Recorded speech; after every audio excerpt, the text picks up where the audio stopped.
ठीक है। क्या होता है atomic radius? Distance from the centre of the nucleus to the outer most shell, ठीक है। एटम के न्यूक्लियस के सेंटर से जो आउटर मोस्ट सेल तक का जो डिस्टेंस होता है उसको क्या बोलते हैं हम? Atomic radius. क्या बोलेंगे इसको? Atomic radius. ये देखो, ये न्यूक्लियस हमारे पास, ये हमारा आउटर मोस्ट सेल है। न्यूक्लियस से लेकर outer most shell, the distance from the centre of the nucleus to outer most shell is called atomic radius. क्या बोलेंगे इसको? Atomic radius. अब एटॉमिक रेडियस की वेरिएशन देखेंगे इन पीरियड और ग्रुप। इसमें वेरिएशन देखेंगे पीरियड और ग्रुप। पीरियड बताए थे आपको, क्या होते हैं पीरियड?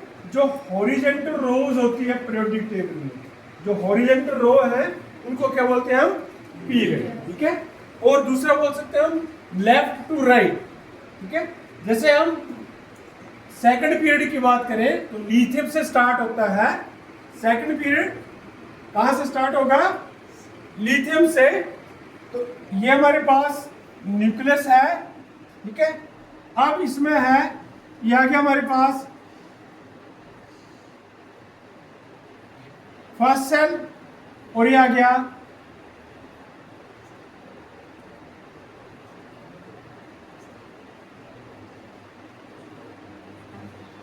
सेकंड सेल, ठीक है। क्या आ गया? ये फर्स्ट सेल और सेकंड सेल।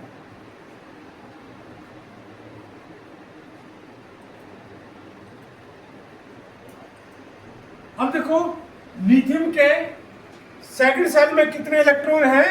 एक इलेक्ट्रॉन, ठीक है। लिथियम के बाद अगला एलिमेंट है बेरिलियम। कितने इलेक्ट्रॉन इसमें? 2 इलेक्ट्रॉन है, ठीक है। इसके बाद नेक्स्ट एलिमेंट है कौन सा?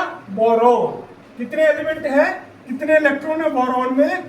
3 इलेक्ट्रॉन है, ठीक है। तो पीरियड में क्या देख रहे हैं? जब लेफ्ट टू राइट जाते हैं तो number of electron are increase in the same shell, ठीक है। क्या हो रहा है? पीरियड में नंबर ऑफ इलेक्ट्रॉन जो वो बढ़ रहे हैं, किसमें? सेम सेल में। Therefore effective nuclear charge increases and electrons are strongly attracted by the nucleus. Therefore, atomic radii decreases in the period. ठीक है। जब हम पीरियड में जाएंगे लेफ्ट टू राइट तो नंबर ऑफ इलेक्ट्रॉन जो है वो सेम सेल में इंक्रीज हो जाएगी। इससे न्यूक्लियर चार्ज बढ़ेगा और अट्रैक्टिव फोर्स जो है इलेक्ट्रॉन की टुवर्ड्स न्यूक्लियस बढ़ जाएगी, और इससे क्या होगा? एटॉमिक रेडियाई डिक्रीज होगी, ठीक है। अगर हम ग्रुप की बात करें तो ग्रुप क्या होता है हमारे पास? क्या है group? Vertical column, that is top to bottom. अगर हम ग्रुप की बात करें, देखो हमारे पास सोडियम है, ठीक है। ये फर्स्ट ग्रुप का एलिमेंट है। तो सोडियम में क्या आ गया? Nucleus, first shell, second shell, और ये आ गया थर्ड सेल, ठीक है। सोडियम के वैलेंस सेल में क्या है? 1 इलेक्ट्रॉन है। इसका एटॉमिक रेडियस क्या होगा? न्यूक्लियस से लेकर थर्ड सेल का कितना होगा एटॉमिक रेडियस? न्यूक्लियस से लेकर थर्ड सेल। अब हम ग्रुप में नेक्स्ट एलिमेंट की बात करेंगे तो क्या रहा है? पोटासियम। कौन सा एलिमेंट है?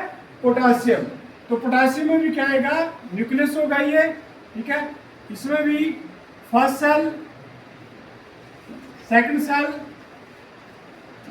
थर्ड सेल, और पोटेशियम में कौन सा सेल होगा? आउटरमोस्ट सेल, फोर्थ सेल, ठीक है। अब इसमें फोर्थ सेल बढ़ रहा है। कौन सा सेल बढ़ रहा है? फोर्थ सेल, ठीक है। तो थर्ड सेल से फोर्थ सेल का जो डिस्टेंस होगा इतना एटॉमिक रेडियस जो क्या हो जाएगा? इंक्रीज हो जाएगा। क्या हो जाएगा? एटॉमिक रेडियस इंक्रीज हो जाएगा, ठीक है। अब देखो इसमें भी नंबर ऑफ इलेक्ट्रॉन बढ़ रहे हैं, न्यूक्लियर चार्ज बढ़ रहा है, पर न्यूक्लियर चार्ज बढ़ने के साथ क्या बढ़ रहा है? इसमें नंबर ऑफ सेल क्या बढ़ गए? Number of cell.